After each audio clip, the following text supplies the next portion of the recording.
Zero লাইনের ওপারে BSF আর এপারে ফসলি জমিতে বাংকার খুঁড়ে অস্ত্র হাতে তীক্ষ্ণ নজরদারি বিজিবির। সরিষা ক্ষেতে বিজিবি সদস্যদের সঙ্গে হাঁসুয়া হাতে থাকা এক ব্যক্তির ছবি ভাইরাল হয় নেট দুনিয়ায়। আলোচনায় আসা সেই ব্যক্তি হলেন স্থানীয় কৃষক বাবুল হক। করেন হলুদ চাষ, বাড়ি চাঁপাইনবাবগঞ্জের চৌকা সীমান্তের কাছেই। সীমান্তে বিএসএফ অবৈধভাবে কাঁটাতারের বেড়া দিচ্ছে শুনে ছুটে যান সেখানে। বিজিবির খোদাই করা বাংকারে হাঁসুয়া হাতেই বসে যান প্রতিরোধ করতে। দেশের একটি কণা মাটিও তিনি ছাড় দিতে রাজি নন। আমরাও প্রস্তুত ছিলাম, আমাদের কাছেও বিজেপি ছিল, আমরা যুদ্ধ করার জন্য গেছিলাম। আমরা দিনম্যান অবস্থান করছিলাম ওখানে।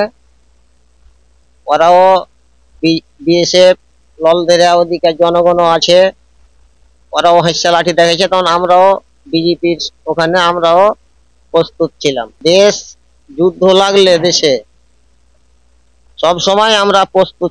বাবুল হকের এমন সাহসী কাজের প্রশংসা করছেন স্থানীয়রা। বলছেন বিজেপি সদস্যদের পাশে থেকে প্রতিরোধ গড়ে তোলার এমন চিত্র তাদেরকে অনুপ্রাণিত করেছে।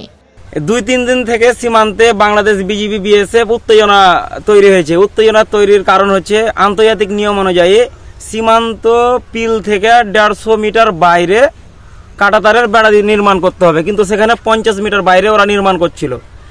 বিগত স্বৈরাচারী হাসিনা সরকার আমলে এই বিল পাস হলেও বর্তমান অন্তর্বর্তীকালীন সরকার এই কার্যক্রম বাধা দেয় এবং বিজিবি বিএসএফ একটা যুদ্ধ অবস্থায় পরিণত হয়।